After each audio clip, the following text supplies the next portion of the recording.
What's up, young lady?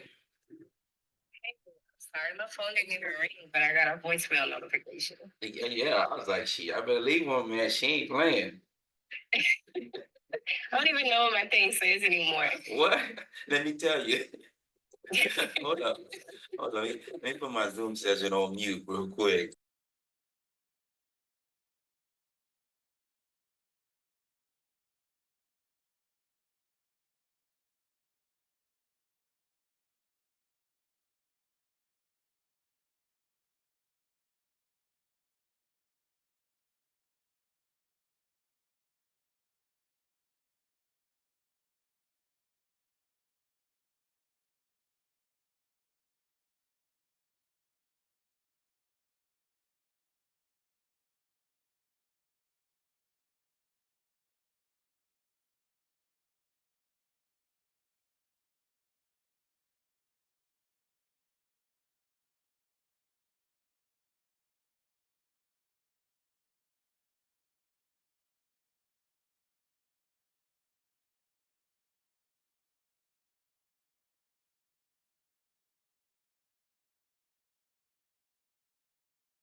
Zoom, I must not like this. It's okay. All right, any questions, any comments? Complaints, anything, but last week, the Ellie's look good. You might have seen I put a comment in there about siding and all that stuff, so. I'll go over that real quick today, just so you kind of get an idea of what I'm looking for, but again, like I said, I'm not gonna grade you on it too much, because it's not that something that you shouldn't be graded on, it's just not necessarily a requirement at this level per se, but I want you to understand that, how it works and all that stuff. Let me see, week 2, nothing due. Week 2, this weekend, I'm probably gonna put the groups together, so I'm definitely gonna put you 2 together to work on the case study. All right. And then that'll be it. And then we won't have any more group assignments after that. You should be good to go. Just make an appearance right in the face. So you can go too close. It's better.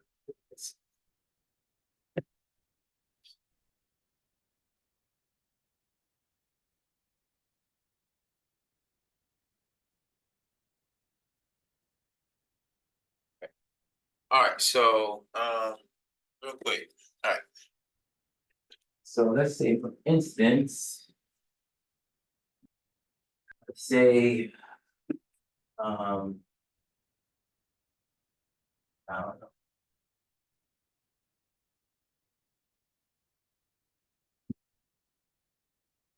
You, yeah.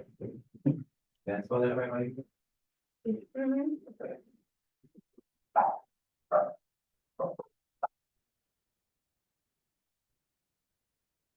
You put from Japan. All right. Okay. True statement. Right. Okay. Where did I get it from? Mayuga, right? And so, because I got Mayuga, and people are gonna ask me like, well, how do you know that? All right. I'm gonna tell them Mayuga told me.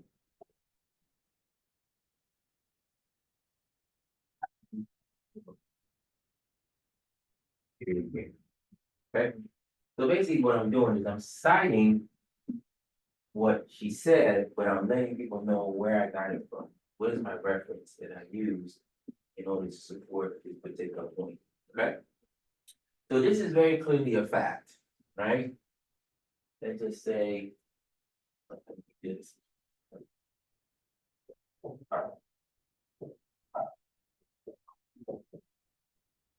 He's tall. Okay. Um, maybe true, maybe not true. Okay. No. You are tall. Yeah. Okay, let's just say you're tall, right? Again, so because the question, the statement is, it sounds factual in nature. So if it sounds factual, you always want to cite. Okay, you always want to provide some support. So here I'll just say Daisy, all right, and you use the last name, not the first name. Okay, use the last names of the authors, right? Okay. So I'm just considering you guys authors at this point. That's information from a book, case maker, right? Daisy is talk. So it sounds like a fact, so you want to cite, okay? Because what you don't want is ambiguity in someone saying this sounds like something that's like factual, but you didn't provide me any references to tell me where you got this information from, right?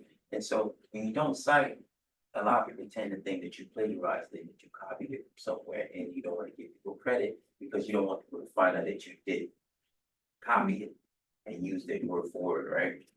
So we'll say Daisy, right? 2024, right? And then now we'll say again, Daisy is tall, right? But in this instance, I've actually spoken to you, we've looked at some numbers, right? And you said.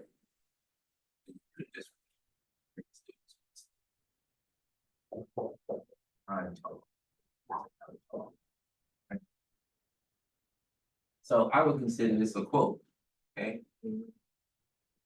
So because it's a quote, the way you cite this is the author's last name, but we're just gonna put Daisy, the year, and the page number in which you source that from. Okay, if it's a quote. So if it's direct, so let's just say you see a sentence in a book and you're writing your paper. And the sentence says exactly what you wanted to say, like you couldn't say it any better. And you want to use it, which is fine. But if you use it word for word, you have to do it this way. Author, the year published, and the page number in which the particular statement or quote was derived from. Okay?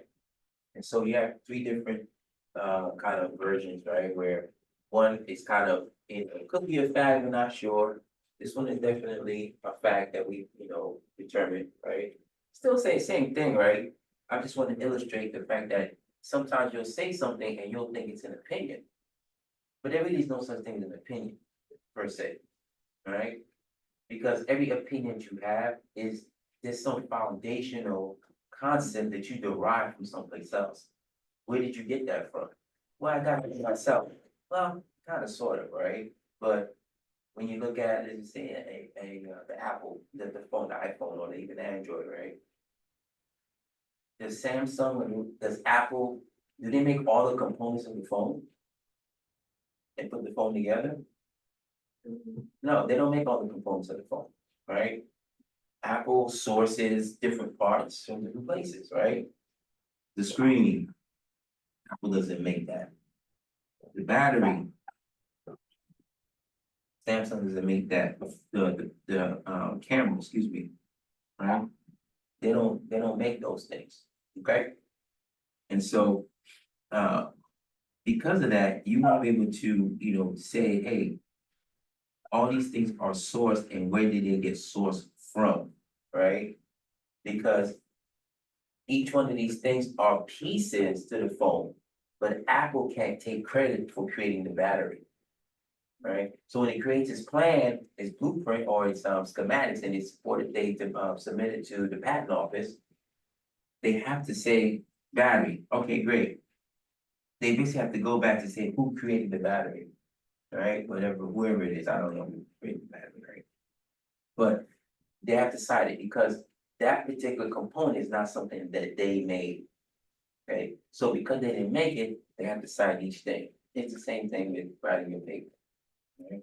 You didn't per se create the idea of project management or create the whatever idea it is, right? You formulated an opinion, but there's other foundational concepts that help you formulate that opinion. And you have to give those people credit. So that's why you stick to citing. You can never go wrong citing, right? And again, it's a art and a science, and it takes time because you could have a paragraph and every sentence may need a citation, all right? So when you cite, you don't cite necessarily just at the end of the sentence, at the end of the paragraph, you cite at the end of the sentence where it's appropriate, okay? And there may be some sentences, if it's a true opinion, if I say, hey, Daisy, what do you think about the weather? That's a true opinion, right? I just want to know what you don't need to cite that. Right, there's no reference needed for that because it's your thoughts about something in particular, right? But if I say, hey, what's the weather and how does it contribute to the overall, I don't know, temperament of such and such or whatever, or the attitudes of people, right? Then you may need to cite and say, well, I think the weather's this, but it affects people in this way, and then you cite something, a reference that you may have seen in a book that kind of talked about the particular topic as to how weather affects people's moods and that kind of thing, right? And so really the citing aspect is just really to support your point based on previous work, previous research, right? Previous things people have published to say, look, I think this, and so do these other 9, 10 other people that did research to support that point, and I'm using them to support my point, right? And then I'm going to do my own research at some point, or at some juncture. But right now, I'm just referencing these particular things, right? So get into practice of citing when you can, right? Just sprinkle in there here and there. Try to use it as much as you can. I'm not gonna, take points away from you if it's not in the right format or anything like that. But as long as you try, give it an effort, it's good to go. And then, like I said, I'm not taking points away from if you don't do it, but I want you to get into the practice of trying to do it. All right. All right. So that was down and dirty. All right. And there's a whole lot more to it, but I just kind of wanted to give you the basics. All right. All right. So we are in week 2. All right. Okay. And we're going to talk about project management structures, project scope, and what else we can get through today. Okay. So within the organization, you got, 3 different project management structures that you can use in order to facilitate your projects. All right, you got the functional project management aspect, you got the dedicated project team, you got the matrix structure. Each one of those have their pros and cons, and depending on the resources you have, the time, that would dictate how big your organization is, how big the project is will dictate which one you use, right? Most companies, for the most part, they usually go with like a matrix or a hybrid of these two. Functional and dedicated, all right? Then we'll go to that, okay? Let's see. So with the functional organization, right? Management decides to implement the project and different segments of the project are distributed in appropriate functional areas, right? So when you're talking about the functional approach, we're literally looking at, okay, the project and saying, which part of the project are we going to give to its respective departments, right? If there's an engineering aspect to it, we're going to give it to engineering. If there's a marketing aspect to it, we're going to give it to marketing. And they will, in turn, execute that part of the project. Right. And then they'll be in charge of basically, making sure that the project, that particular piece, right, more of a subject matter expert, right, their particular and they'll stay within their particular departments. They won't leave their work section. They'll stay where they're at, and they won't necessarily attend any meetings. Most of the stuff that they get that they need to do will be via email, or whatever the case may be, and they'll say, hey, this part of the project needs to be done, such and such. Or they just give it to the department and say, hey, look, you have until next month to finish this part of the project, and then send it back to me, and then we'll put it together after that. So some advantages and disadvantages. Advantages, no change. What we mean by that is that there's no change in the personnel. There's no change in the person having to go to any place or report to anybody else except for the person they're working for now. It's flexible, all right? It's in-depth expertise because the people that you have working on it, because it's a functional department, right? That's what they do, right? And so there's a level of expertise we're expecting with that, right? It's easy post-project transition, meaning that once I'm done, I basically just send it to where it needs to go, and I'm done. There's no other admin stuff I need to take care of. It's basically finish, boom, send it off to the project manager, and I'm done with that. Okay. The disadvantage is lack of focus. All right. So because you are still in your department, still have to do your day job, you might put the project to the side, right, and not really pay attention to it. And then there's nobody there to really to push you, right? Because that manager who's in charge, your direct supervisor, they don't care about that project because that's not their concern. Their concern is what we do, right? What they do on a regular basis. All right. Poor integration. The project, that particular piece might not integrate as well when we go to implement it because again, we're kind of working in silos. We're not talking all the functional departments or areas, they're not talking to each other. They're basically in this little box in their little cave and they're doing their work and then they give it to somebody and then now the person that gets it, the project manager gets all these different pieces and they have to put it together, right? And maybe they don't necessarily understand how do I put this engineering piece with this marketing piece? How do these things integrate, right? So I may need an interface between the 2 or the 3 or the 4 or the 5, whatever the case may be, right? It's slow. Again, for the same reason there's a lack of focus. Because people will push it to the side because it's not their priority, right? If I give it to you, you stay in the marketing department, you stay at the same desk you're working at, you don't have to attend any meetings, you just got to complete that particular task at hand. You may take your time. You may just be like, I'll get to it when I get to it. When I have a free moment, I'll work on it for like 30 minutes every day, and then I'll get back to my regular job, right? Because this, again, um, you don't have lack of ownership. I mean, you do have lack of ownership, right? No one's there to say, this is mine. right? It's my task, but I really feel like it's, I'm not vested in any way, all right? And so when people are vested, it's a whole lot different, right? Consider yourself if you buy a house and compare it to renting a house. When you buy a house, right, it's yours. You're gonna make sure like things are clean, you know, nothing gets on the wall. People come in, you got rules. When you rent a place, you're like, be here temporarily. It's all right. You can do what you want. It's okay. It's not mine, right? And so the lack of ownership sometimes leads to somewhat of a disaster. Okay. All right. The next approach is the dedicated teams, right? Dedicated project teams operate as units separate from the rest of the patent organization, right? So basically, you have a project team, a team that is focused on, hey, this is your sole duty. This is all you're going to do, right? You're not going to do nothing else. You're going to focus on this project. I brought you guys together to get this done, okay? And so with that, it's great in a sense. Let me wait.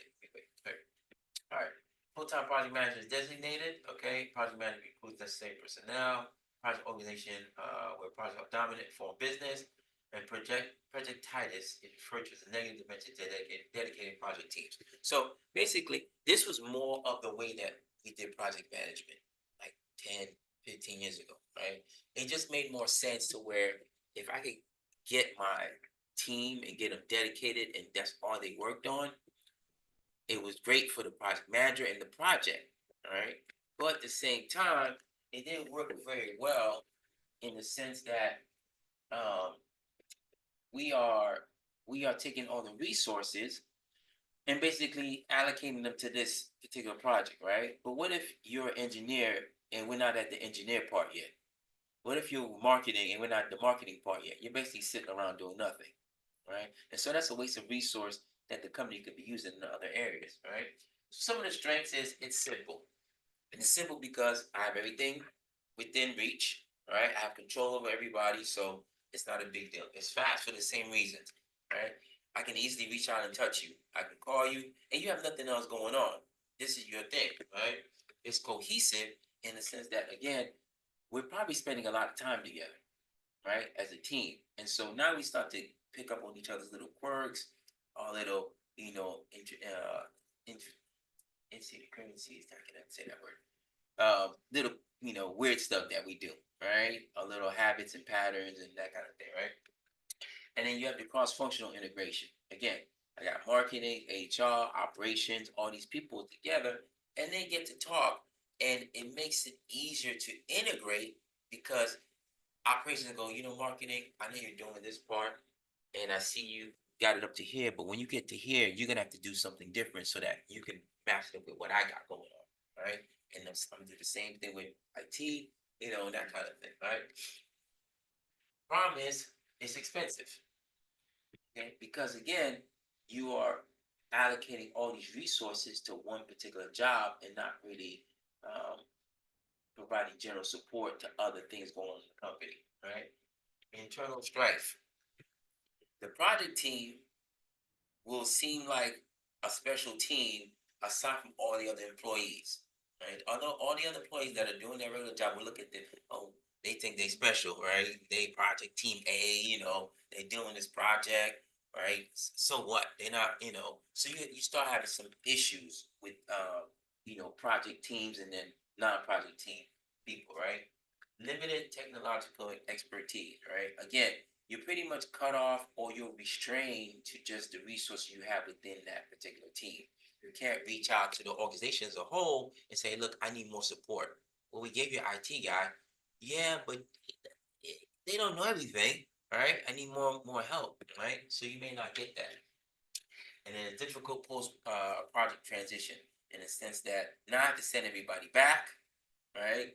Now it's hard for them to get back into the flow of their regular department. Not right? And not to mention, there's gonna be some salty people within the department who's like, "Oh, you back now? Okay, oh, I'm glad you could come back and hang out with us poor people, or something like that." There's always one or two, right?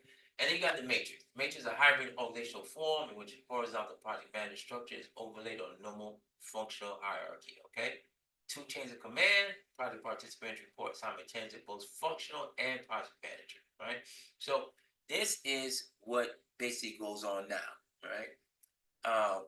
And the reason that this is kind of the way it goes right now is because it helps to really maximize resources.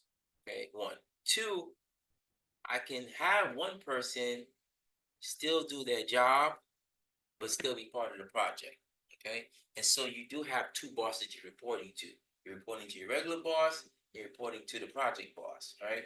But a lot of times there's a conflict of interest with each one because your regular boss may say, "Hey, we got a 3 o'clock meeting," and your project manager says, "We got a 2:45 meeting," right?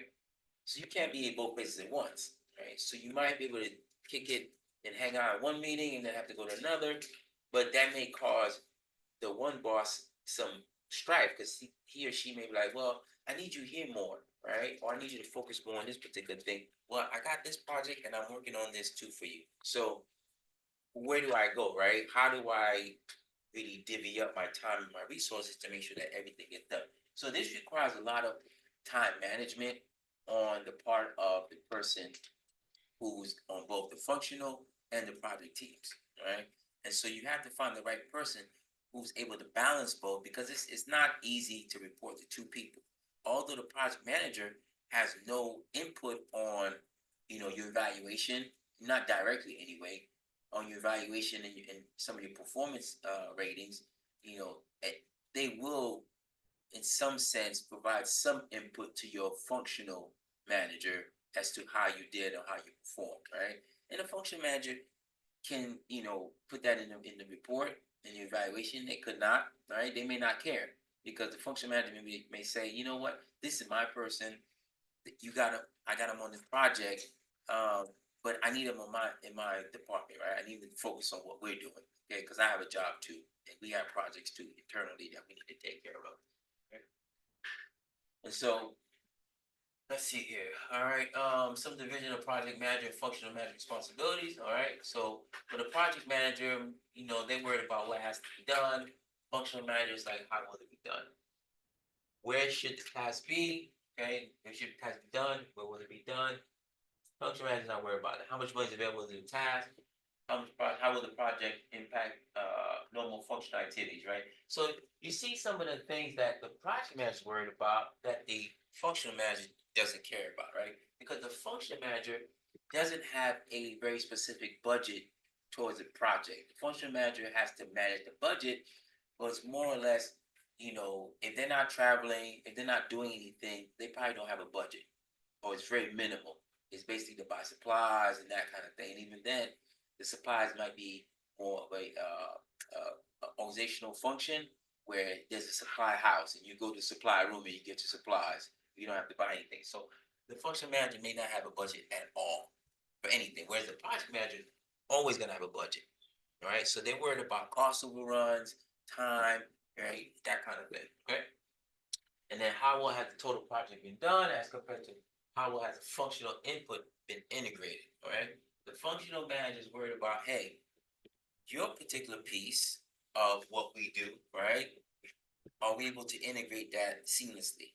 Okay. Where the project manager is like, overall, I'm concerned about the project and how it's doing, right? Yes, I'm concerned about your particular effort, right? Because I need you to, do your part.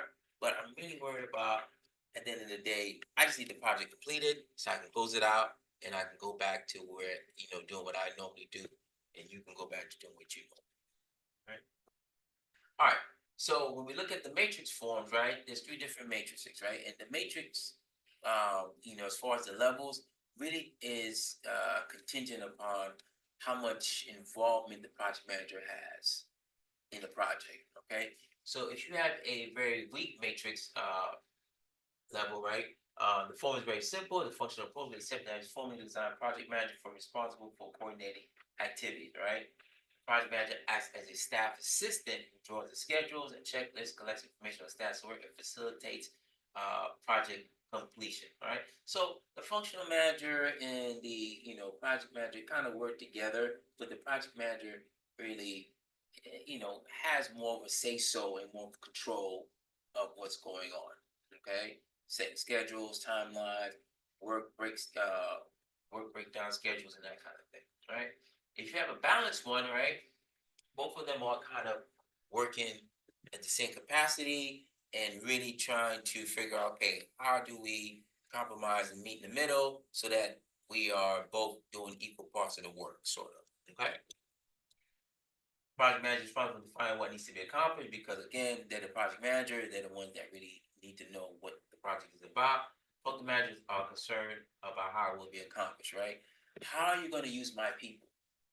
Right? That's the question, right? Because I need to know that as a function manager because once I figure out how you need them, then I can figure out what else is left over for me to give them as far as their regular jobs.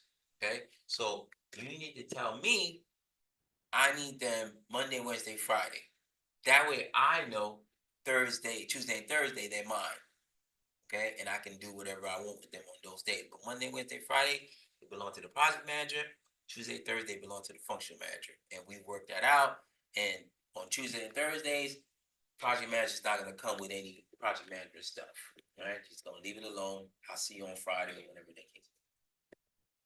All right. When you have the strong matrix, right, the project manager has everything.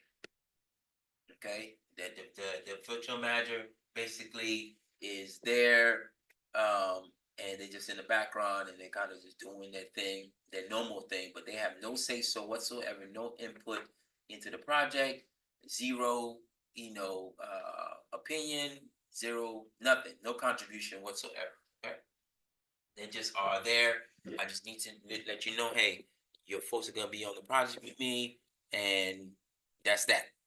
Okay. And when I need them, I need them. I don't need to call you. I'm not gonna call you. I'm not gonna consult you. We're not gonna talk. So let's leave it at that. All right. So advantages of that, it's efficient. Okay. Strong project focus, easier post-project transition, and flexible. Disadvantages is that dysfunctional conflict and fighting stressful and slow. Right. And so a lot of this, if you notice, there's a lot of personality challenges as a project manager that you have to manage, right? And really what it boils down to is how much synergy can I create within the team, right? If you have no synergy, no cohesiveness, and you can't really um, get the team dynamic to be a positive one, it's going to be a long project. It's going to be lots of issues, right? And so as a project manager, your first goal is really to get the team together and try to gel, right? And try to go through the the um the team forming stages, okay? Storming, norming, storming, norming, forming, norming, and something else, right? So these are the phases when people are on teams of what happens, right? You go through this phase of, oh, hey, how you doing? Nice to meet you. Yeah, everybody's real cordial, and then we start to get to know each other and try to figure out what the project is. You start to see people's personality, and like, oh, these two they're not gonna get along. Okay, then you start this clash, right? And then they sit down, they hash it out. Okay, now we've agreed. We're cool. We're not gonna kill each other. Let's focus on what we need to do, right? We do what we need to do. We start to get to the point where we start to understand how we think, right? I know if I give this to Marika or Daisy, this is what's gonna happen. I'm starting to get to know you, right? It's like a real team, right? When you see really good teams, they're cohesive. I know I played with you or worked with you long enough. I know if I throw you the ball here or if I give you this particular part of the project, this is what you're gonna do, right? Or you like to do it a certain way, right? Hey, don't send that to Daisy like that. She don't like that. Send it to her this way, right? I get to know those things. So those are the things that project managers really try to set at the very beginning, understanding each person's strengths and weaknesses, the way they like stuff, right? And then trying to make sure everybody respects that, right? Within the parameters of the guidelines that I have to adhere to, right? If I know that at the end of the day, the project needs to be delivered in a certain format, and neither one of you like that particular working in a particular format, I have to get you to like it. because my boss, that's the way they want it, right? Because his or her boss, that's the way they need it, or however it's being delivered or presented, it needs to be presented in a particular form or format. Okay. All right, project management office. All right, centralized unit within an organization or a department that oversees and supports the execution of projects. Plays a critical role in helping matrix system mature into more effective project delivery platform. All right, so PMOs. Okay,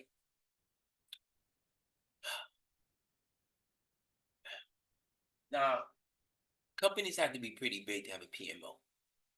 Okay, usually what happens is, let's just say an organization like the school here, we don't have a PMO, we don't have a project manager officer. What happens is the project, and then we kind of look at who has the least amount of things on their schedule, on their plate. Okay, you have one thing on your plate. Guess what? You get this project. Okay, that's just the way it works, right? But when they have PMOs, it's basically a whole department of just project managers, and each one just kind of like steps up, like, okay, we got this project. Who wants to take it? Or who has, bandwidth to take this project on? Who feels comfortable dealing with this project? Because not every project manager is going to jump on every project. Some of them may be more technical in nature. Some may be, where it's a marketing project and that's your thing, right? Whereas one may be an AI project where you're like, I don't know anything about AI, and I'm not touching this, right? Where I'll be like, hey, I'll take this one, right? And so this, everything's centralized, and they get to talk and figure things out, and they manage all the projects for the company, right, in one place. All right. Can be categorized in different kinds: weather station, control tower, resource pool, command and control center. Okay, so all are just different synonyms for basically the PMO office, right? It's just centralized. That's the real point to it, right? Everything's in one place that is accessible, and everybody can just come to the office and say, "Hey, I got a project," or where the project office is, where all the projects are happening, where they're managed, where they talk about stuff. So if you wanna, you have a particular project you want to get on board, you go, hey, you know what, I got this project. I'm gonna go to the project manager office and talk to them and see where my project is at and what I need to do. Okay. Right project management structure. Okay. How important is the project management to the success of the firm? Okay. Really deciding on which structure is correct for you is all about what type of project it is, the size of the project, and the resources you have. Okay. Again, project consideration, size of the project, strategic importance, right? If it's a project that's going to propel us or it's necessary for the company to grow, then I might need to put a whole bunch of resources into it. But if it's something that's auxiliary and we're not really, we're concerned, but we know it's not going to be a deal breaker, it's not a make or break for the company, we may prioritize it differently, right? We may not give it as much resources because there's some other stuff that we want to use, right? Novelty and need for innovation, right? Is it something that's going to change or revolutionize the industry, right? Do we need to get it to market quicker or sooner than later? Okay, those play big roles in whether or not or how what project management structure we're going to use, right? Environmental complexity, right? Budget and time constraints, which is again important, stability and resource requirements, right? As I said last week, project managers are concerned with cost, time, and performance slash quality. Those are the three things the project manager is concerned about. That's it. All right. So everything else underneath that, which is kind of these things, right, helps them to kind of stay in line with those particular three aspects, or to figure out, okay, what is going to be my metric? All right. How am I going to evaluate this? Am I going to evaluate this based on the end product and the quality of the end product? Am I going to manage this on the fact that I'm over budget, or am I going to do it by performance, all right? Performance, time, cost, excuse me, time. Whether or not I finished on time or not. Okay. All right. Organizational culture, another huge thing. All right. So, system of shared knowledge, beliefs, values, and assumptions that binds people together, thereby creating shared meanings. All right. Reflects the personality of the organization. Extremely important and always pretty much set from the top. All right. the company goes as the leadership goes. Okay. It's like Forrest Gump, always say, "Oh, you guys seen Forrest Gump before?" Oh man, dang, I'm old. You guys never seen Forrest Gump with Tom Hanks? Yeah, run, Forrest, run. Yo, and Jenny. No, well, one of the best movies ever made. Okay, Forrest is a very likable guy. He's smart. He's kind of on the spectrum though. Okay, but he's smart and he's funny, good heart. Okay, and his mother's always telling him these, kind of like wise sayings, like like don't count your chickens before it's hatched type stuff, right? Stuff like that, right? And so his mother said to him, "You are what you do." Okay, people, you don't have to do anything for people to know who you are. You are what you do, right? If you're consistently performing well, then people are gonna expect you as a performer, right? If you're consistently going to prison, they're gonna think of you as a criminal. Hey, right? So you are what you do. Right. So the company, when it comes to the organizational culture, a lot of times it's set from the top, and people will watch what the leadership does. Right. You will watch what your manager does, right, and their behavior. And if you see your manager or your supervisor taking shortcuts, not really caring about their work, they don't really care about the quality, they don't really care about the people, you are probably going to say, "Oh, you know what? It's okay for me to do the same thing." Okay. And so the culture is set and where there's a culture of not caring, or there's a culture of learning, or there's a culture of very being very precise or specific, right? When I worked in Toyota, the culture there was very Japanese, right? And so if you know anything about, right? Japanese people don't play all that, okay? They're very, very proud of their work. They work hard, and the clock is not important. The end product is important. The quality of my work is what's the most important to me, right? And making sure that I put out the best work possible, and that whatever it is that I'm aiming to, that the client is happy. All right. There's no excuses in, I'm gonna say Asian work culture, because the Chinese folks are like this, Asian folks, Japanese folks are like this, Korean folks are like this also. The work ethic is just different, right? It's not about me, me, me, me, me. It's about the company. It's about what I put out. And so when I worked there, it was very easy to see that we had a very high bar at Toyota, right? Because Toyota was about putting out quality vehicles. They weren't the prettiest, they weren't the sexiest things, right? Camrys are not sexy, right? But they hold their value. They're great. They last forever, right? Honda Accords. Honda Accords been around for the longest time. Okay, same thing, right? Honda just has a great reputation. Hyundai, building a reputation of Kia, Toyota. So, Kawasaki, all these other companies, right? Notice a lot of them are Asian, right? Most of them are Asian, right? Because the Asian culture is very much about quality work, and that's why they're they're very respected here in the United States, right? And it's different when you have that culture as compared to American culture. American culture is very lazy. Okay, we don't want to work. Once it hits 4 o'clock, we're out of here. Okay, come in 1 minute before it's time. We're taking 2 hour lunches. Doing all kind of nonsense. Okay, that's not happening in other countries and other organizations. So that starts from the top, though, right? It doesn't start with you per se. It starts from the very much the top. The CEO, COO, the corporate managers. All those people are on the same sheet of music when it comes to what are we delivering and what kind of culture do we want to set. We want to set a culture of innovation, right? We want to set a culture to where people are not afraid to take chances, because they think that if they take a chance, they make a mistake, they're going to get reprimanded or fired, right? We don't want that. We want something where people are not afraid to take chances and to think out of the box.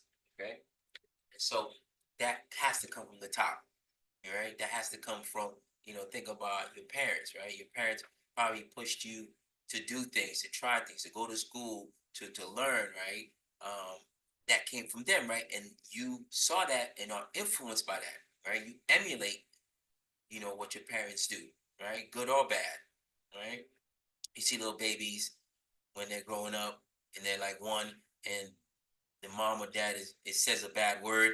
Next thing you know, the baby says the bad word too, and they don't know what they're saying. They're just saying it because mom and dad said it. That's all. It's just, I saw them saying it, must be okay, right? Same thing, right? CEO said it. CEO did it. It must be okay, right? The organizational culture is extremely important for a lot of different reasons, right? Not only about project um, management, but about retention, right? About promotion, about having a organization where people feel like they're part of the family, right? Where they feel like they're valued.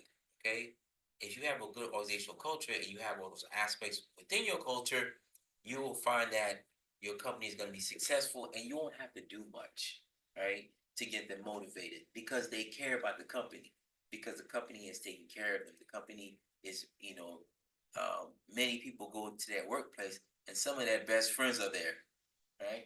Some of their worst enemies are there too, all right? But most people make friends with people at work, and they go out with them. They do stuff with them outside of work, that kind of thing, right? Same thing, school here. Maybe you guys hang out after school and do stuff, or call each other, or text each other, like, hey, what you doing? No, just checking up on you. Then let's go have a drink or let's go hang out, whatever. We'll get to the school work tomorrow. All right, we're not worried about Dr. K's today. You'll be all right. Okay. Provides a sense of identity for its members, right? Help legitimize the management system, clarifies and reinforces standard behaviors, and helps create social order, right? So organizational culture is extremely important in making sure that, hey, we have a good, cohesive, tight group that's willing to work together so we can do great things, all right? Identifying cultural characteristics, all right? Study the physical characteristics of an organization, read about the organization, observe how people interact with the organization, and interpret stories and folklore surrounding the organization, all right? So when you look at the organization and trying to figure out, okay, what kind of company do I have on my hands, all right? And trying to figure out, am I going to fit into this company, right? Does this company align with my values and morals, right? You have to look at, one, the industry, right? Is it normal to do the things that we're doing here that normal for all the other companies within the industry. All right. So when I worked at Wells Fargo, I knew I wasn't gonna last long, or I didn't want to be there long anyway, because it was a very cutthroat industry. Finance is very cutthroat. Okay, stockbroker, dealing with investments, because everyone in the office was vying for the big fish. Right, everybody's looking for that $1 million client or billionaire, right, to bring on. Because if I bring on a millionaire or billionaire, guess what? That's more money for the company, but that's more money for me, right? So I'm bringing in these top level clients and making big money for the company. They're going to reward me by promoting me and paying me more, right? But then that creates competition, right? And so if I bring in a client and I say, hey, I'll be right back, I'm gonna get you some coffee. As soon as I turn around, right, boom, right? And they're on you, right? It's like when you go shopping, probably, right? One person, hey, can I help you? And you go, no, I'm just kind of browsing, right? And you get to another section or department, and you see something you like and that you're gonna buy, and somebody else says, oh, can I help you? You go, yeah, yeah. Can you give me this, right? But that's the second person to help you. It wasn't the first person to help you, right? So the first person looking at you crazy, like, I helped you, I asked you first, right? But at that point, you didn't know, right? And so the second person swoops in, right? None of your concern as a customer, right? But in the back, they're like, hey, dude, we split that commission, right? Because that was my client, my customer. They didn't necessarily know what they wanted, but I interacted with them first, right? So whatever sale you get, we're going to share that, right? So again, that's something that has to be established within that particular peer group. Right, so how do we do this, right? How do they do it at car dealerships? How do they do it at, barber shops and places where people just kind of walk in and it's kind of a, your turn type thing. Okay. Observe how people interact with within the organization, right? How do people behave, right? How do people treat each other within the organization? If you are sitting here at this desk and you see, like even now, right? We might be looking out the glass doors and see, Dr. Foster and Dr. Vasquez yelling at each other, right? Or you see Dr. Foster, like as soon as Dr. Vasquez walks away, he just like gets her a finger or something, right, behind her back. You're like, oh, what's going on over here? There's some thugs up here, right? Like, I gotta watch out, right? I don't think I want to work here, right? Because they're not friendly to each other, right? You don't really know the issue, but at the same time, it doesn't look good, right?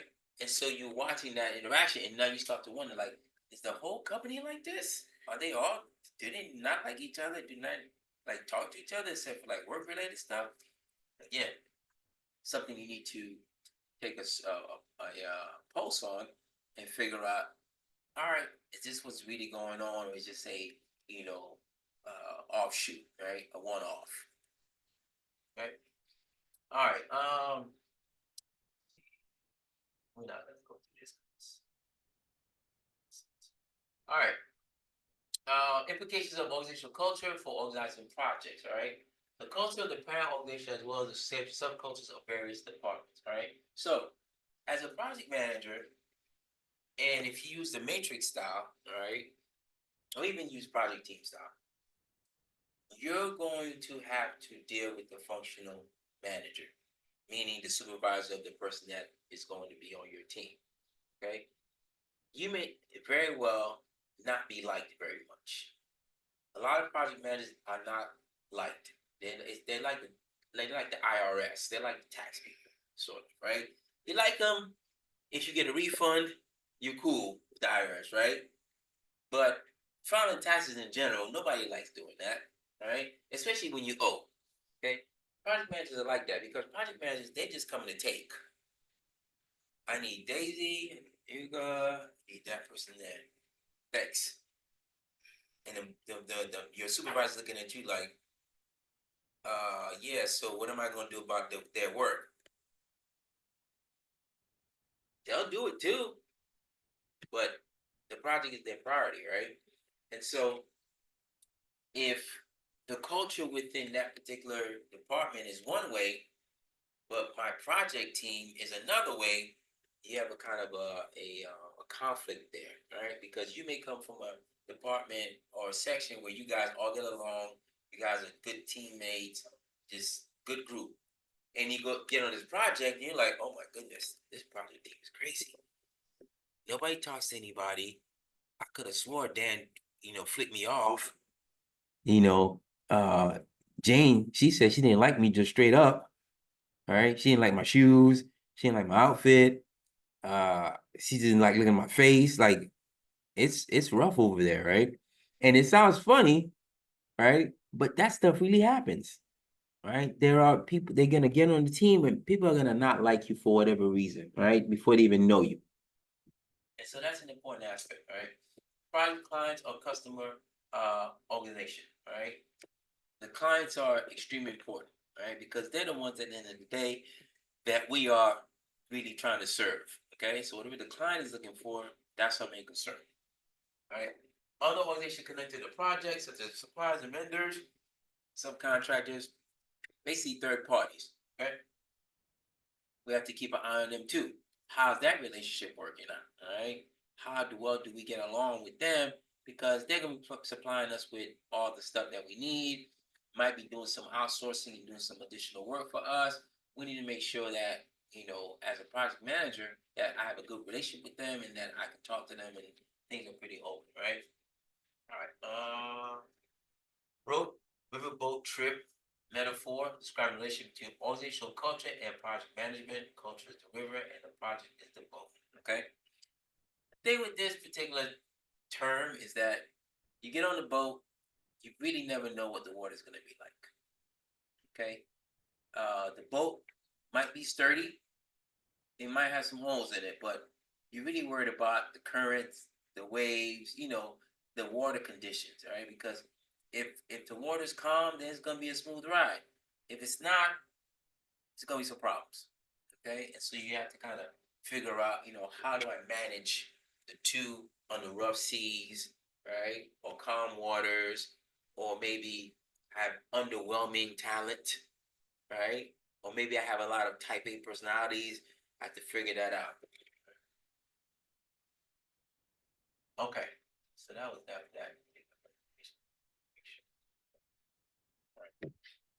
You guys don't need to break anything, do you?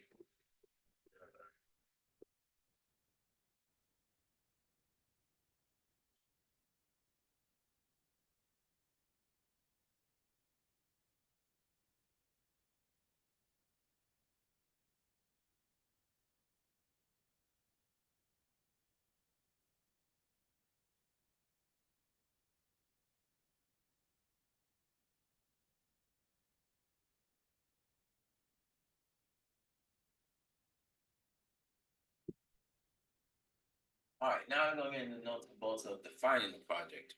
Okay. Okay. Project scope, project priorities, work breakdown structure, integrating the WBS, coding the WBS, process breakdown structure, responsibility matrix, and project communication plan. We're not gonna get through all of it, but we'll try to get through most of it. Okay. All right. Project scope. All right. So when you look at the project scope, right, the project is broken down into different segments or different sections, right? And the project scope is the first one, right? And probably the most important, right? Because within the project scope, you're going to outline exactly what the project is, right? What is it that we want? Okay, are we trying to build a car? Are we trying to build a house? What is the project about? And we get into some details about, you know, specifics of what you want. Um, you know, what is it that we're trying to get to? What are the metrics that we're going to use and that kind of thing, right? So the project scope is extremely important, and you don't want to make this. You want to make this very plain language and very clear and very specific, because during the project, you will always refer back to the project scope, because the project scope will help you stay within the parameters or stay on the road towards the project and not go off on tangents, or we call mission creep or project creep. Okay, and we'll talk about project creep here shortly. But project creep is basically something that happens where you're on a project and then something comes up where it's like, oh, that'd be nice to have too. Okay, add into the project. Oh, that's nice too. I like that one too. Add it on. And now you see the project is getting bigger and bigger, and it's outside of what we had originally talked about in the scope, right? The scope was to build a car. Great. Now you're talking about you want to build a Ferrari. Two different things. Okay? I could put 4 tires in the doors and the windshield and make it look nice, but now you want a Ferrari. We don't have Ferrari budget. Okay? We got, I don't know, Toyota budget or something more, Cadillac budget. Okay? So the project scope is extremely important and has to be well defined, well structured. Again, probably the most critical part of the whole project. And it's a written, this is all written. All this stuff here that we're talking about, like somebody's gonna sit there and type out project scope. Boom. It's gonna say scope. The scope of the project is boom, boom, boom. Da da da. We're gonna measure it this way. Da da da. It's very specific, very detailed, and just written out in black and white, so that everybody can read it and everybody can refer to it back when we have an issue or we trying to decide, is this within the project scope? Okay. Is this within the parameters of what we're supposed to be doing?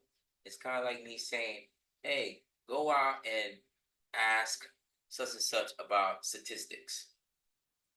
What does that have to do with the class, Dr. Gaze? Nothing. I just want you to go out and ask the statistics because, we're going to do some stats, in this project. That, what? Okay. Is that within the scope? No. Okay, then why am I messing with it? All right. If it's not within the scope, then don't mess with it. Okay. If it needs to be within the scope, that's something you're going to discuss with the higher ups, because in anything that's additional to the scope, is gonna cost money. Okay, that's really what it boils down to, right? Extra money, right? Okay. Purpose of the project scope is clearly define the deliverables. Direct focus on the project purpose throughout the life of the project for the customer and project participants. Be published and used by a project owner and project participant for planning and measuring project success, right? Again, refer back to the project scope at all times, right? Did we hit the mark?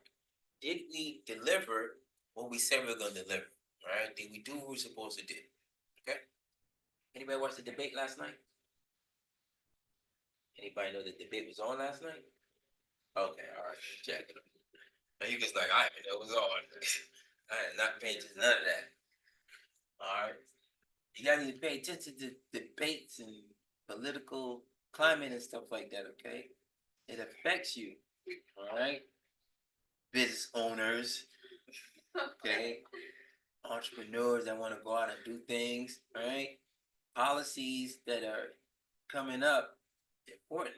Whoever's in charge, those things are important, all right? Because they may cut off certain things that you may need money for, right?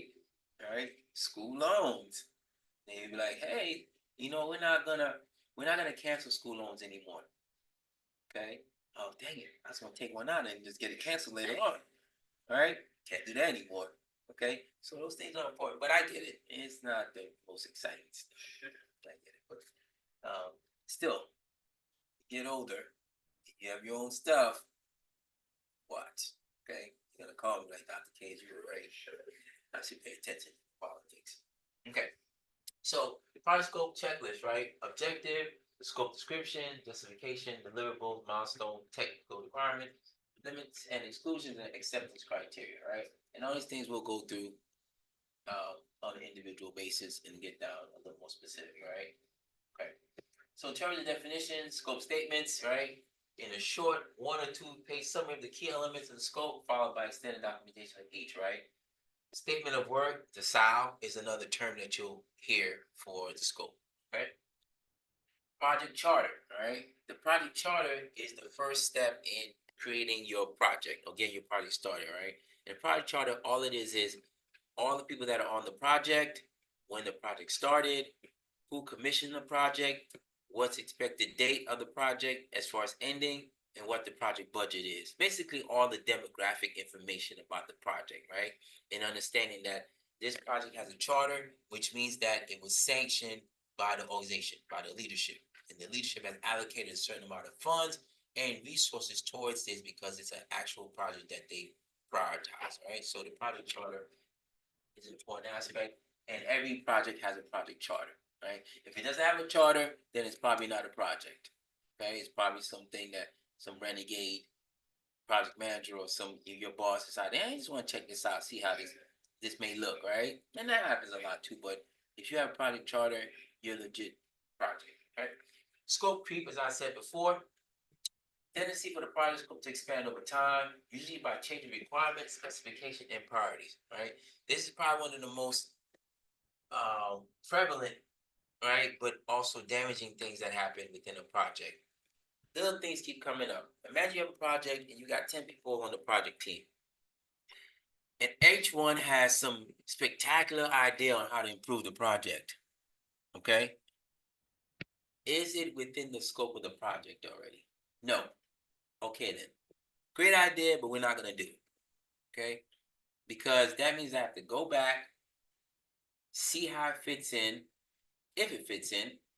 I have to go brief the higher ups, and then I got to get money for it. Okay? Which is not going to happen. When you are a project manager and you're handling the budget, which you're going to get, you have to make sure that when you go get your money, you ask for your money, you do your best to make sure you get as close as possible to the amount of the budget you think you want. Okay? You don't want to have to go back to your boss and say, you know what? I need more money. Okay? Because then they're going to start looking at you like, you sure you know what you're doing, right? Did you do the financial analysis correctly, right? Your risk assessment, did you do that correctly, right? Why are you coming to ask you for money? And why are we out of money already, right? Or maybe we spent money the wrong way, or maybe you have some delegation and some authority issue because, I said, hey, John, buy this particular thing, stay in the budget, $500. John goes, oh, you know what? I saw one that was really nice that I liked more than this one. It was only $500 more, so I bought it. The company can afford it. All right. Now imagine you have a team of 10, everybody's doing that. That's $5,000 already that I wasn't accounting for, right? So you gotta make sure you take care of that, right? So scope creep can be real detrimental to all three aspects of the performance, cost, and time. Okay, if you have scope creep and you don't get it under control, it can affect the quality of the deliverable, the final project. It can throw you off as far as time because now you've included something in there that wasn't included, and now it's going to take longer, and it's going to cost you more money. All right, so now you over budget already.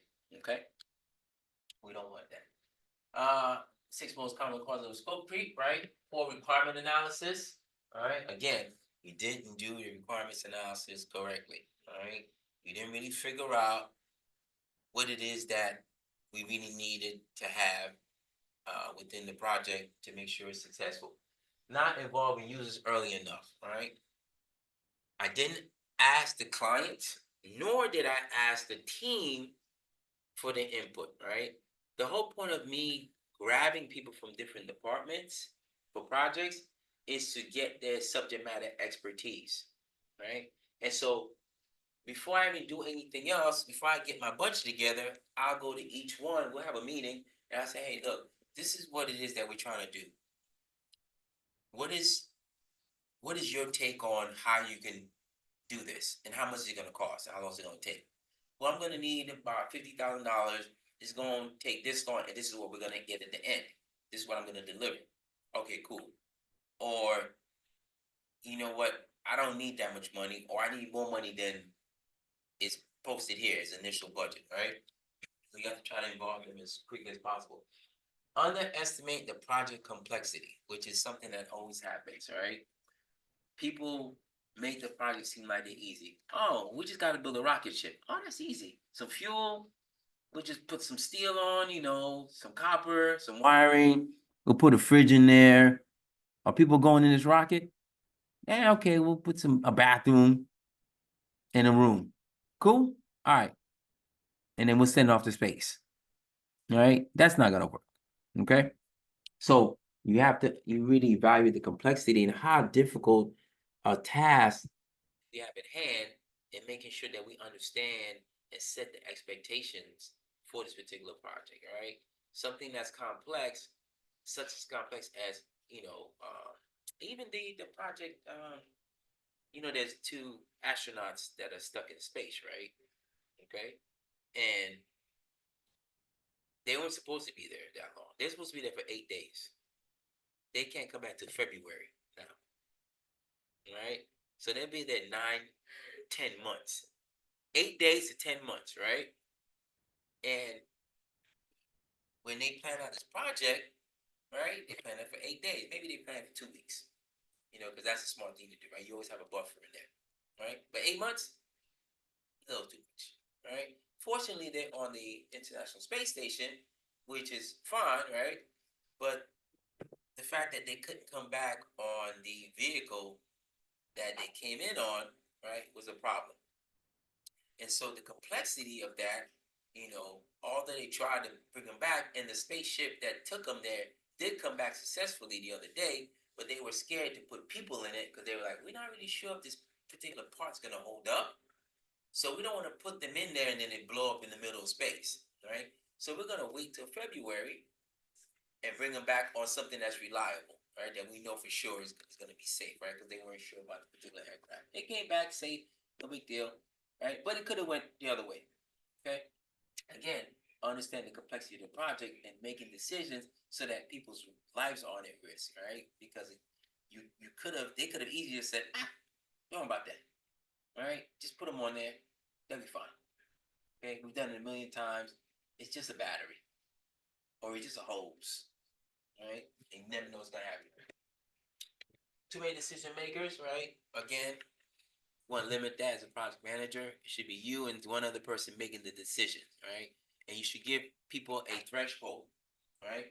Look, if you need to buy something, you can buy it on your own, and then we will reimburse you for it if it's part of the project, up to $200.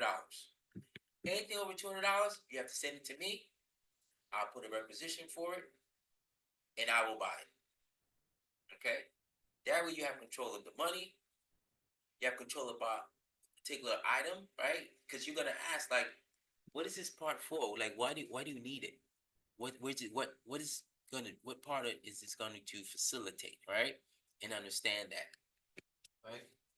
Lack of change control, again, right? That's on the project manager of being able to say, look, if there's any changes, right, you need to annotate it in a way to where everybody knows there's a change, right? And change control is something that um is more like version control.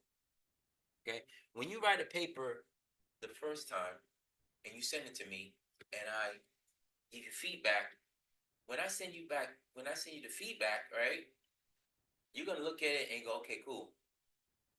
Let me make all these corrections after K's ones, and you're gonna send it back to me, right?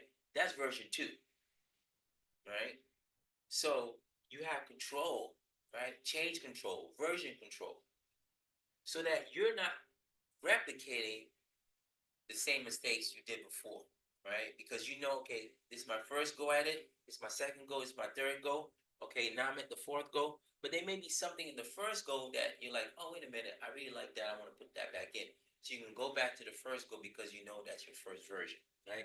So change control is important because if I have a project and I have 10 people on the project and people are making changes, but they're not informing the rest of the team, right?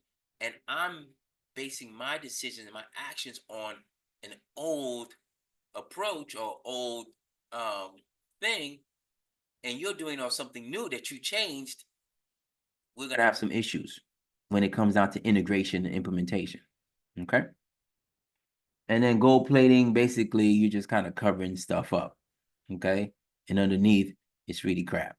Right? Because gold plating is cool and everything, looks shiny, but eventually the gold starts to fade and the brass comes out.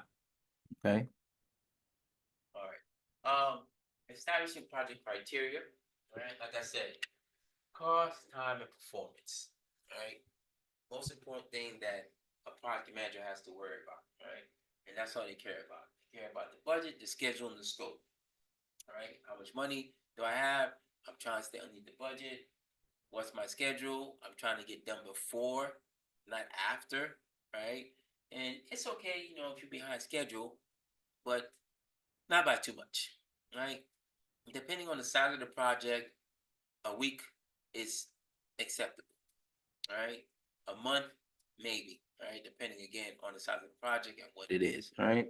A year, probably not acceptable in most cases, right? Because that's a real screw up. Like we're a year behind, right? Which not necessarily screw up, but depending on the size of the project. Again, all right.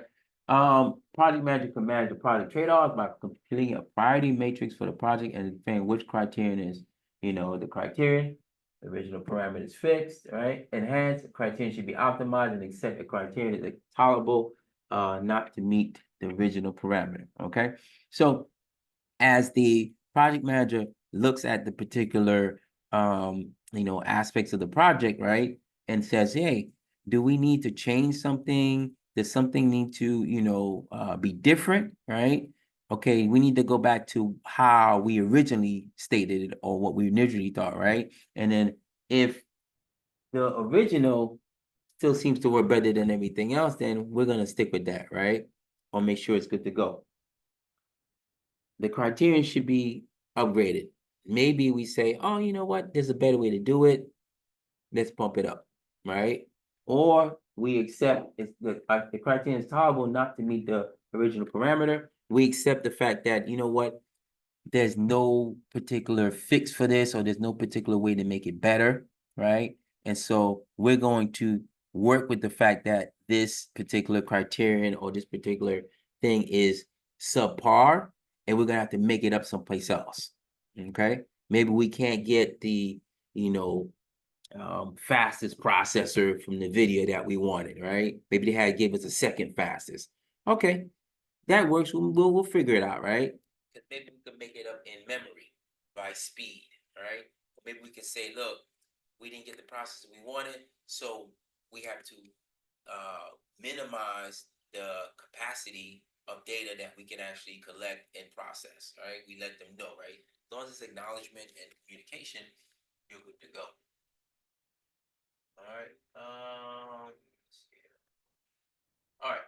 Work breakdown structure. All right. So the work breakdown structure, or the WBS, is basically where the project manager outlines all the tasks that need to be established, right? Or they need to be done, right? So it's kind of like a paper where I have the main section. Let's just say I have the introduction, right? Or let's just have a paper, okay? Within the paper, I have the introduction, right? And then I have the lit review. And then the literature review, right? That kind of helps me get all the research that's out there and do an analysis on that. And the next section is the methodology. How did I collect the data, right? The next section is the statistical analysis, or the results of whatever it is I'm examining that I do. You guys taking stats here? You guys have to take stats? No? Okay. You have to take stats in high school? No? Yes? I think so. Okay. Okay. You know. She took stats, you know. Okay.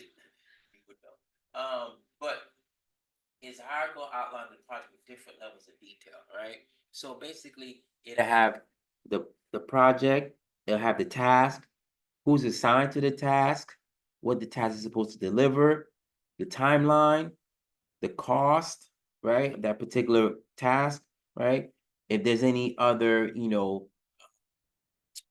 coordinating or partners with that task, right?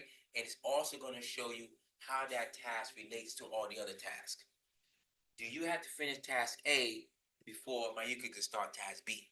Or can task B and A go simultaneously at the same time, right? We call it parallel, right? So the work breakdown schedule structure, does all that, right? Identify the products and work elements of the project, relationship of the final deliverable, framework for tracking costs and work performance, best suited for design and build projects, right? That have tangible outcomes rather than process-oriented projects, right? So here's kind of a breakdown of the WBS, right? So you got your project deliverable, okay, sub-deliverable, lowest sub-deliverable, cost account, and work package. Basically, the WBS really helps you keep track of performance, cost, and time, right? That's really what this is saying. You get to see a very quick, brief picture of what status, so what point you're, what are you looking at? I'm trying to read here, but it's not very clear. Oh, okay. Whether or not you understand what's going on with the project, right? Whether you're on time, whether you're on the budget, whether we're meeting all the marks as far as quality and performance, right? The WBS will help you see that, because you can see who has what, how long they've had it, and how much money they're spending. Okay, that way I can go to them and say, look, this was due last week. What's going on with it? Okay, because I need it, because I have to give it to somebody else so they can move on. Or you having a couple more days, or hey, I appreciate you getting done early. Let's move on to the next phase of it all. Okay. All right, how does WBS help the project manager? Shows project managers that all projects and work elements are identified. Facilitate the evaluation of cost, time, and technical performance. We talked about that already. Provides management with information appropriate to each organizational level. Helps project managers plan, schedule, and budget the project, right? Once I look at the WBS and I see that we're either on schedule, on budget, on performance, right? Then I can make some changes to say, you know what? Maybe, we can pull back a little. I'm going to give my team a little break, right? Or maybe I'll say, hey, look, we can get this done early. Let's go. Okay, let's push. Because many companies, when it comes to projects, if there's any cost savings, they typically take those cost savings and they divvy them up between the team. So especially if it's like a Lean Six Sigma project, right? You guys familiar with Lean Six Sigma? Right. They're kind of they're not project management necessarily. They're more production management, operations management. But basically, they're management approaches or project approaches where we're looking to improve a process. We're looking to identify deficiencies within a process or a system. Right? A lot of companies will say, or you'll hear somebody's a green belt, a black belt, or yellow belt, or whatever. It's used to identify deficiencies or shortcomings, or ways to identify improvements for a particular system or process, right? Either way, right? With the WBS, I can kind of look at stuff and say, you know what, we could do better here, or we can, speed up, or we're gonna need more money at this juncture, or hey, I see you guys are gonna get done at the same time in this particular part, but we didn't have one of this particular resource. We need to figure out how you guys are going to split this resource because you're going to need it at the same time, right? All that comes from the WBS, and its ability to paint a picture for you, right? Provides an opportunity to roll up the budget and actual costs, defines communication channels, and assists in understanding and coordinating many parts of the project. Again, right? The WBS will help you be able to, articulate to the team members and to the higher ups as to what's going on with the project. And if I need to be, provide more communication, more information to the team, or is everything good to go?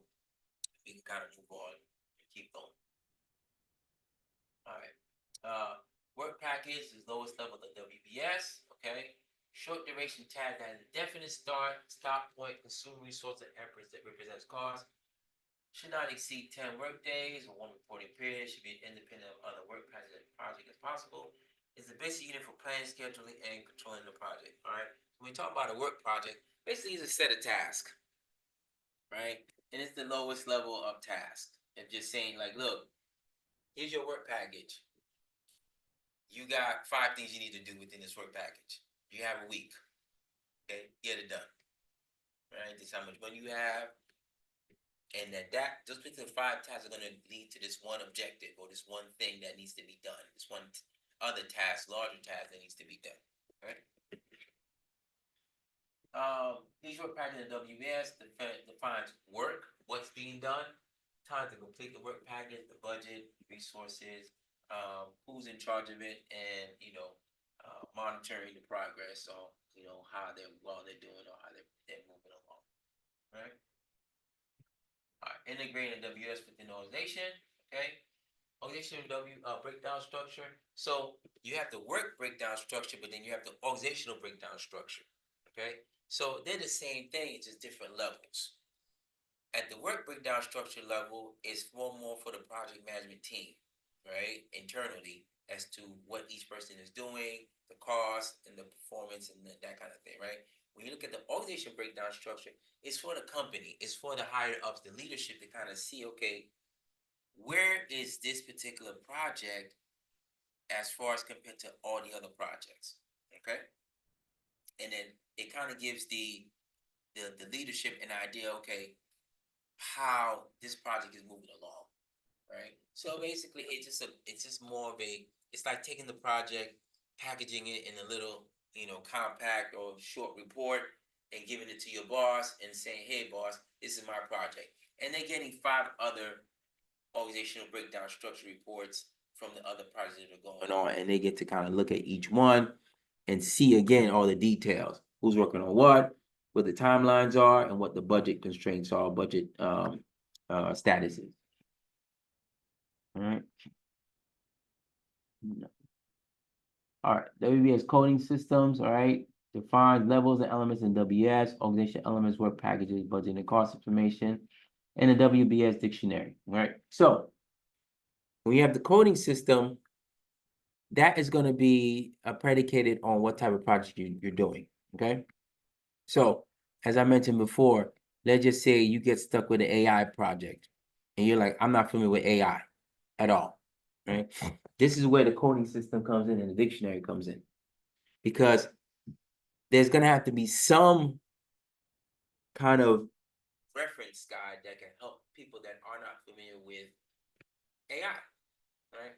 Because as a project manager, you are gonna get all types of projects. It's kind of like being kind of like a judge, sort of. All right, judges, depending on the case they handle, for the most part, they can get any type of case, right? Really, it doesn't matter. Or let's just say the Supreme Court, they get any type of case. They can get a case on abortion, but they can also get a case on education, a case on monopoly, a case on copyright infringement. So you don't really know. But in order to be well versed or to understand what's going on, there's sort of an encyclopedia or some kind of informational document that says, hey, this is what AI is. These are the key terms in AI. These are the key terms for this particular, issue that we're having. These are, the definitions. These are the resources that we're looking at and getting and explaining each resource, right? And then having a dictionary that has a definition for each thing, may have pictures, that kind of thing, as a guide for you to study so you become familiar with the topic.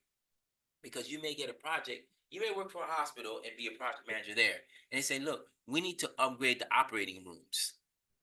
And you're like, I don't know, I'm not a doctor. I don't know what kind of equipment you use, right? And so, of course, all that information is going to come from the doctor or the surgeon who's going to say, okay, I need, a telescopic, scalpel. You're like, I don't know what that is. I'm going to give you the manual or the dictionary. There's going to be a picture. There's going to be a description. There's going to be a definition. That way you study it and you can see what the heck is a telescopic scalpel. All right. And then now when you talk to the surgeon, you're more intelligent about what it is that they're looking for, what it is they do. Right. You're going to ask, what do you use this for? Oh, well, it makes it easier to, kind of separate the skin from the bone or the muscle from the bone. It's a cleaner cut. And then when I get ready to stitch the person back up, it means no scarring. Something like that. Right. So you get all that. But all that comes from the coding system and the dictionary. Right. Kind of a reference for the layman who doesn't really understand the particular topic that they're involved in. Okay. And so, as a project participant, you're gonna need that. If it's a complex project, if it's a project that, I'm like, I have no idea what it is this you guys do here. So you got to sit down and explain to me. Right? But that's the nature of project managers, right? Project managers, they get any project and they have to be ready to go. Right. All right, so this is kind of the code system, right, to begin with, right? And so you see, right, eSlim tablet prototype. So we're creating a tablet, right? And you can see here it's coded 1, okay? And then everything else that falls underneath this particular hardware piece, right? 1.1, 1.11, right? These are all different levels, okay? So this is the main level, right? Level 0. This is level 1, level 2, okay? So you can tell what level it is by the number of digits it has, right? If it has 1 digit, it's normally level 1. 2 digits, level 2. I mean, level 0, 1, 2, yes. 3, 3, 3, 1, okay? It's a new thing, 1.2. All the way to within here, right? It's a 1, right? But this is the 0. It still falls under the task of prototype for a tablet. All right. So that's the code. What's up, Stan?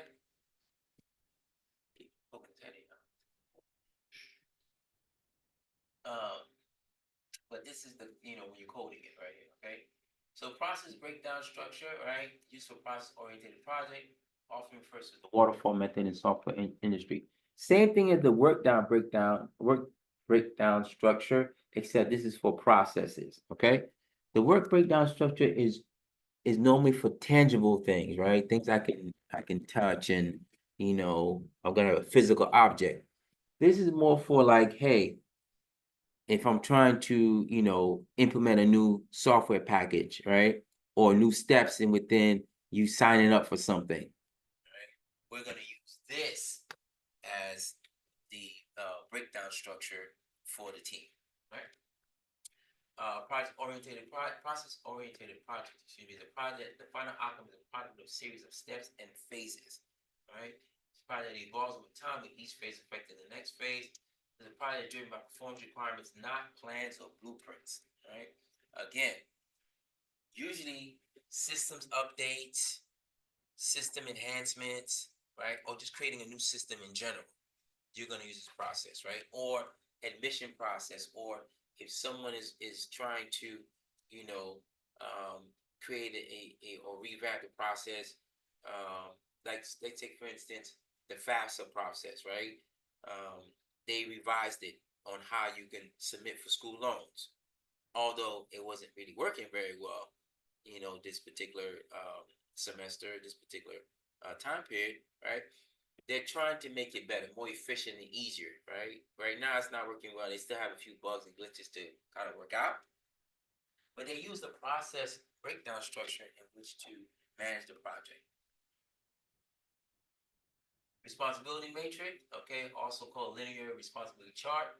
Summarize the tasks to be accomplished and who is responsible for what on what project. Okay, so basically the responsibility matrix shows me exactly who's got what, right, and who's supporting and who's responsible. So you can see here, right, you got the task, you got the project team, you got all the names, and you got whether they're responsible for it or if they're in the support role.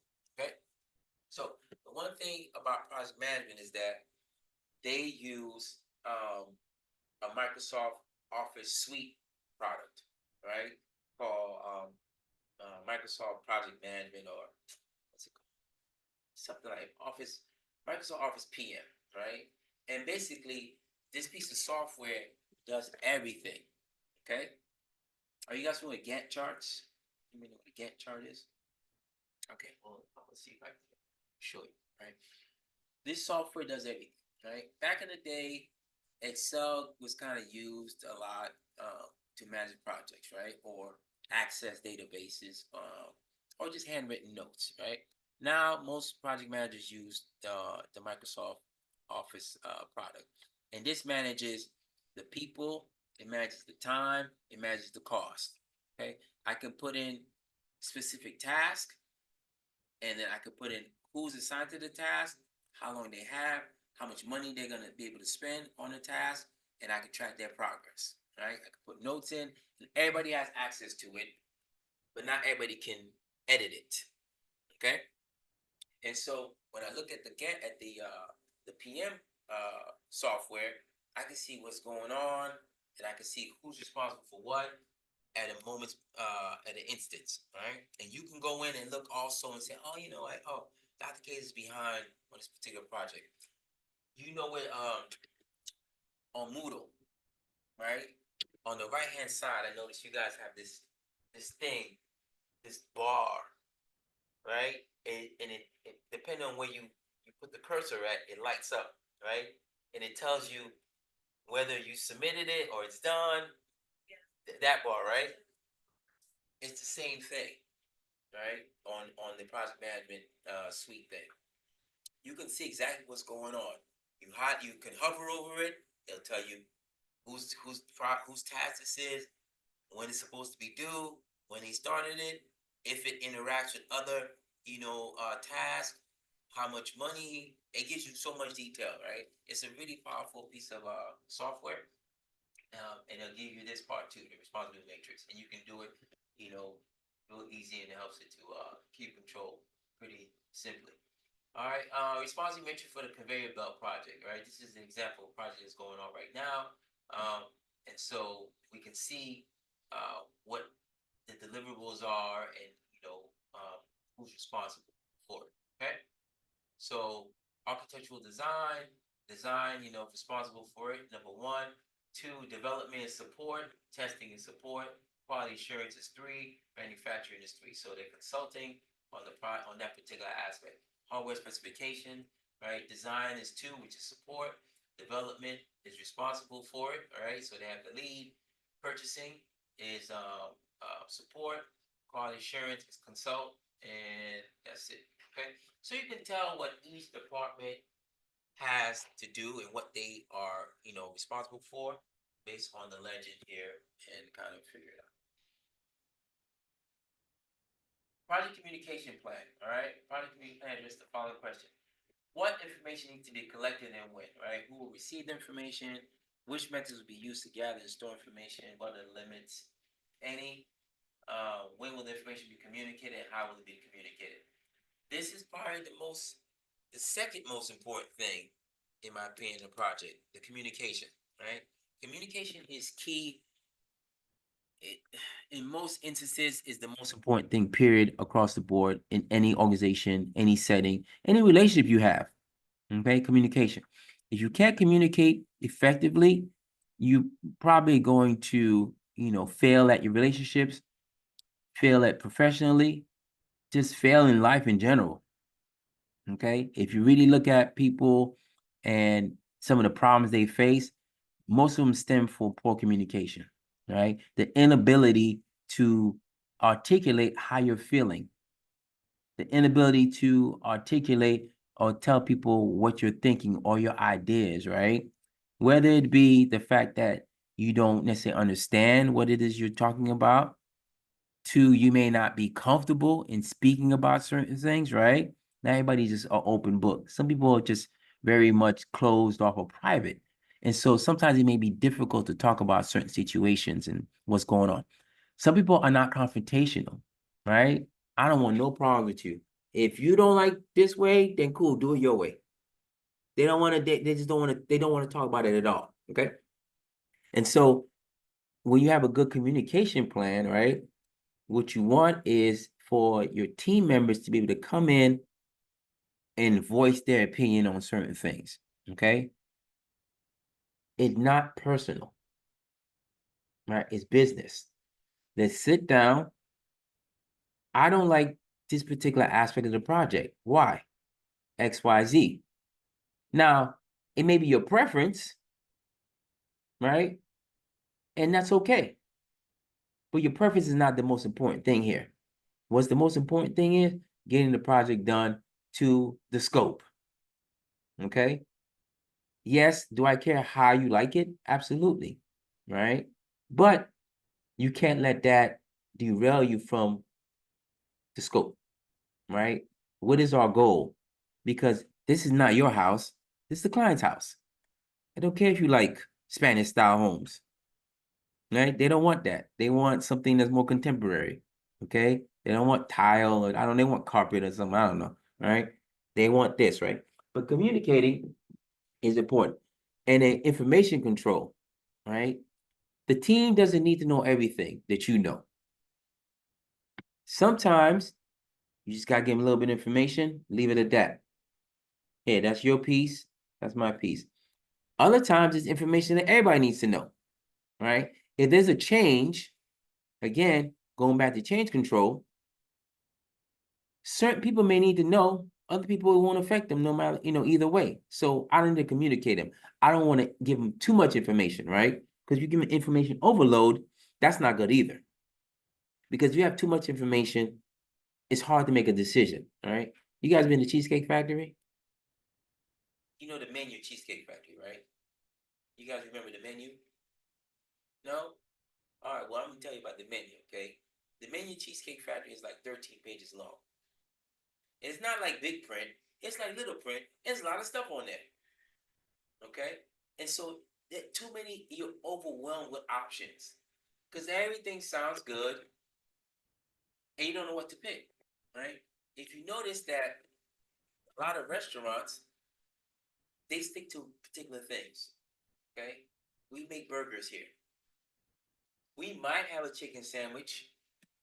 We might have a salad, but our thing is burgers. Okay, and that's what we do well.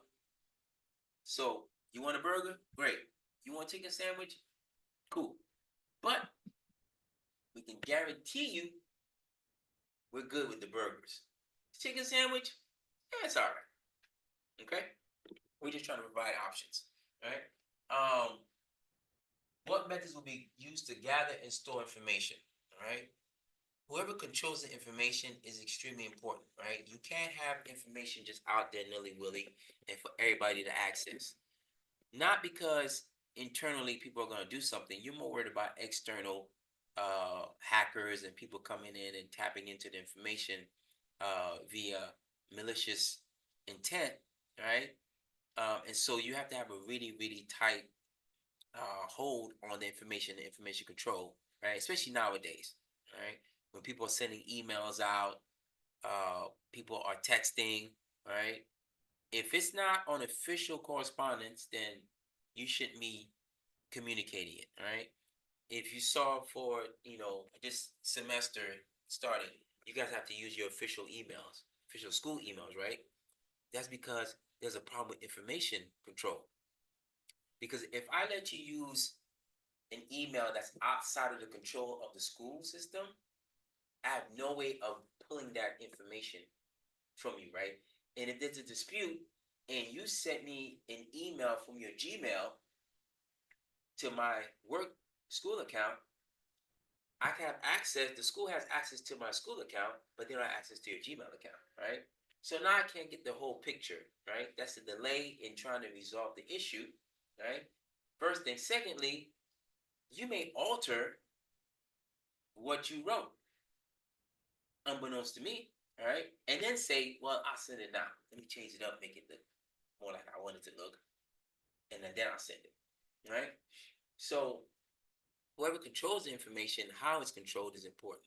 You want to make sure that you have that pretty much locked up, right? Steps for developing a communication plan, stakeholder analysis, right? Identify the target groups, information needs, all right? Source of information, all right? And this is extremely important here, all right? Especially in the academic setting, right? Source of information in any setting, to tell you the truth, right? Because you have to be able to make sure that wherever you get your info from, they're valid and they're reliable and it's accurate, okay? Because it can have long-lasting impacts down the road. So, for example, everybody remember President Obama, right? Okay. So President Obama was very much into climate control and global warming and all this other stuff, right? And he wanted to make a decision on what they call the Paris Accord. Everybody familiar with the Paris Accord? So basically, the Paris Accord is an agreement between most of the top 20 powerful nations to say, look, we're going to contribute a certain amount of money to the reduction of pollution globally. Okay? And so I agree to be part of this collaboration. And every year, the United States is going to contribute $1 billion, and we're going to drop our emissions by like 20% or something like that. Okay? He was having a hard time making a decision whether he wanted to be part of this particular endeavor. So he calls in this expert. Okay? And the expert comes in and says, oh, climate control is this big thing. It's going to impact the world this way, da da da. You should really do it, da da, whatever. He brings this whole big report. Cool. President Obama reads the report. He's convinced that he needs to join this particular group of folks in the Paris Accord, and he does it based on this particular guy's information, right? Kind of find out the guy's not so honest. Okay, he plagiarized half the paper that he gave to the president, right? Some of the information in there, not so true. Okay, but you see the impacts of it because the president of the United States made a decision about something that has a global impact. Because if the United States had not participated in this particular thing, a lot of the other nations wouldn't have. Because they go back to, hey, United States, you and China produce the most pollution in the world via manufacturing. You guys need to be part of this. If you guys don't be part of this, why would we be part of it, right? Because we're a small little country. We don't produce, our business is tourism. We don't have big manufacturing plants here. Everything we get, we outsource it. We bring it in from you guys, China, United States, Russia, wherever it's made, okay? And so it's important as to where you get your information, just like it is in academics, right? That's why we reference stuff, right? We cite, because I want to know, did you get that from Wikipedia? Because if you did, I got some questions, okay? And it's okay to use Wikipedia, but it can be your main source, Okay, just for the future. Wikipedia is cool, but it can't be your main source of your information. You have to find other sources to support it. What Wikipedia is saying, because we all know Wikipedia. I can go into Wikipedia and say I'm 6'5", I used to play in the NBA, and I used to model and that kind of thing. Okay, which is all a lie. All right, I can say whatever I want in Wikipedia. All right, so we want to make sure that we don't use that as our main source. Dissemination modes, right? Am I going to push out the information? The email, hard copy, text, whatever, and that really is relying upon the times, right? When I was coming up in the workplace, no one would dare to text me about I'm not going to make it to work. Okay? I don't care if you're sick.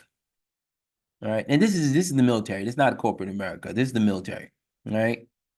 My guys had to come into work, even if they were sick. Unless they were sick to the point where they couldn't walk and they were just like deathbed, they'd have to come to work and tell somebody physically, I'm sick. I'm going to the doctor. And then they would go to the doctor, and the doctor would say, yes, you're sick. And they would give them a little note and say, this person's sick. They're going back to their room and they're going to sleep.